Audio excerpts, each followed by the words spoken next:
we've got shrimplets in the 5.5 gallon tank. Hey, what's up guys? It's Calum or Calum's Fish Tanks, and right now you're currently looking at my 5.5 gallon tank. It looks a lot different than the last time you guys saw it, and that's because I decided I was kind of getting a bit sick of the look, and the Saryu's stone was messing up my water because I have very soft water. This will happen with your Saryu's stone because the white veins are some sort of calcium or potassium, I think, so they affect your GH. That's what someone in my club told me. It only really happens if you have very soft water. It won't really change it if you have hard water because it'll make such a small difference, it won't be noticeable. But anyways, after that, I decided I may as well change up the way the tank looks. I've learned a lot about aquascaping, and I decided I'd try to use a bit of that to make this more in the third instead of the corner. And I want to get a lot more of this Limnophilia aromatica growing over here. Down low I've got Ludwigia arculata. I'm just trying to see if I can grow in here right now. Over here, regular Java fern, Hydrophilia compact, pearlweed, which may get removed for, say, the Ludwigia arculata, but for now it's just gonna stay. Then this is a piece of lava rock with different kinds of mosses and the Flandre species I have. And there is also, if it'll let me focus, the shrimp love this. All the baby shrimp have been grazing on this since I put it in the tank. They're all over it. I probably have close to 50 shrimp in here, and they're all doing good. Just trying to focus on this one, because that's a really pretty one.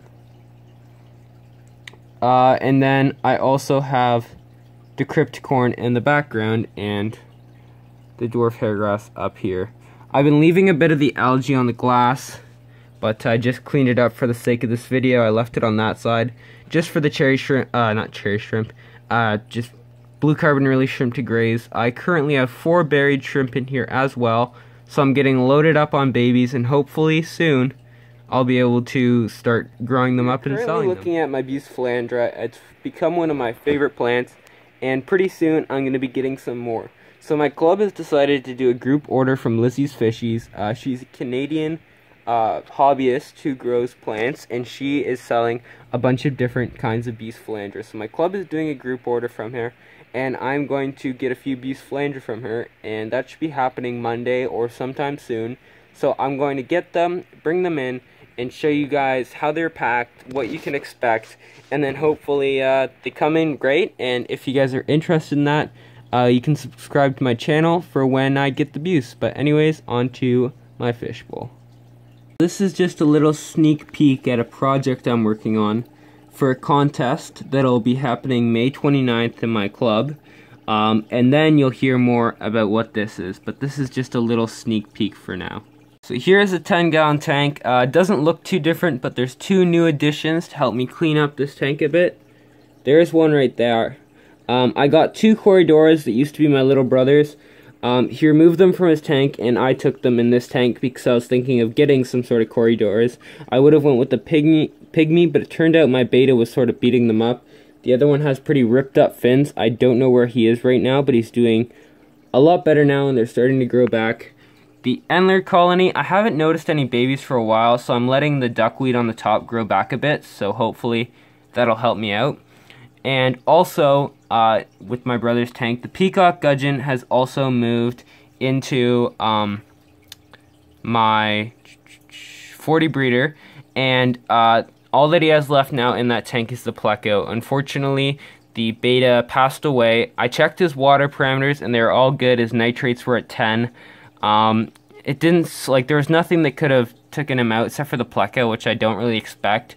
It could have been the filter, but I've had that beta fish for a while, so I was super sad when I found out that he passed away today.